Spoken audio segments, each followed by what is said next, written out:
ఒకటే చెబుతున్నాను, ఈ లోక ప్రేమ శాశ్వతం కాదు, మనుషుల ప్రేమ శాశ్వతం కాదు. మనుషుల ప్రేమ కొంతకాలం మాత్రమే. నీ వెనకాల డబ్బు ఉన్నంత వరకే నీ వెనకాల తిరుగుతారు. ఇప్పుడు నీ మనుషులు నీ కోసము మంచి మాటలు చెప్తారు, ఎన్నో మాటలు చెప్తారు, కానీ నీ వెనకాల గోతులు తీస్తారు. కానీ మా యేసుక్రీస్తు మాత్రము మరి అలాంటి వాడు కాదు.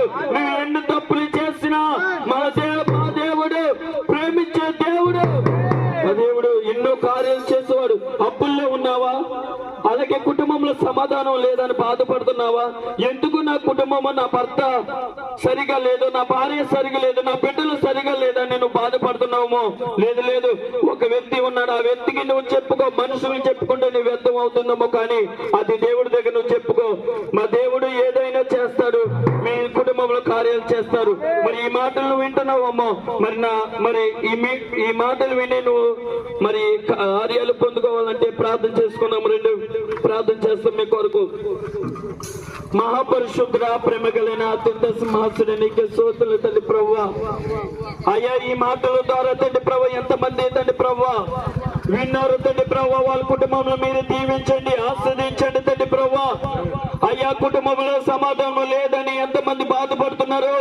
నా భర్త వల్ల నాకు మనశ్శాంతి లేదు, భార్య వల్ల సమాధానం లేదు, బిడ్డల ద్వారా సమాధానం లేదు, అలాగే నా స్నేహితుల ద్వారా సమాధానం లేదు, కుటుంబంలో సమాధానం లేదు, బాధపడుతున్నారు. ఇప్పుడే యేసు నామములో వాళ్ళని దర్శించండి తండ్రి ప్రభువా. అయ్యా, మీరు ప్రేమించేవాడు దేవుడు తండ్రి ప్రభువా.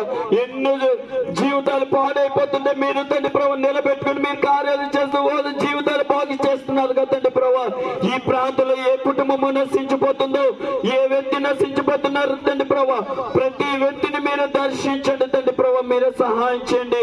అయ్యా తండ్రి ప్రభు, లోకానికి బానిస అయిపోతున్న యవనస్తులు మీరు జ్ఞాపకం చేసుకోండి తండ్రి ప్రభు. అయ్యా, మనుషుల ప్రేమ నిజమైనది వాళ్ళని నమ్మి తండ్రి ప్రభు, వాళ్ళ జీవితాలు తండ్రి పారు చేసుకుంటున్నారు తండ్రి ప్రభు. వాళ్ళ జీవితాలు తండ్రి ప్రభు మీరు బాగు చేయండి తండ్రి ప్రభు. మనుషుల ప్రేమ గొప్పది కాదని, దేవుడి ప్రేమ గొప్పదని వాళ్ళు నమ్మి తండ్రి ప్రభు నీ రక్షణ నీ సన్నిధిలో నచ్చే కృపను దయచేయండి తండ్రి ప్రభు. ఆ రోజు తండ్రి ప్రభు నేను తప్పుపోయిన కుమారుని తండ్రి ప్రభు, తప్పుపోయిన కుమారుని నువ్వు బాగు చేసి ఇంటి రీతిగా నువ్వు ఎలాగ నిలబెట్టుకుని ప్రాంతానికి స్వాతి ప్రకటించే కృప నాకు దయచేసినందుకు నీకు వేలాది వందల ప్రభు. ఇక్కడ ఉన్న వాళ్ళందరినీ మీరు దీవించండి, ఆస్వాదించండి. వాళ్ళు ఏది అడుగుతున్నారు తండ్రి ప్రభు అది మీరు దయచేయండి తండ్రి ప్రభు. మీరు కృప చూపించండి. ప్రాంతంలో ప్రతి ఒక్కరు తండ్రి ప్రభు నీ కోసము తెలుసుకోవాలి తండ్రి ప్రభు. అయ్యా, ఏ వ్యక్తి నశించిపోక తండ్రి ప్రభు నీ తండ్రి ప్రభు నీ కార్యాలు పొందే కృప దయచేయమని నజరైన యేసుక్రీస్తు వేడుకొచ్చున్నాము.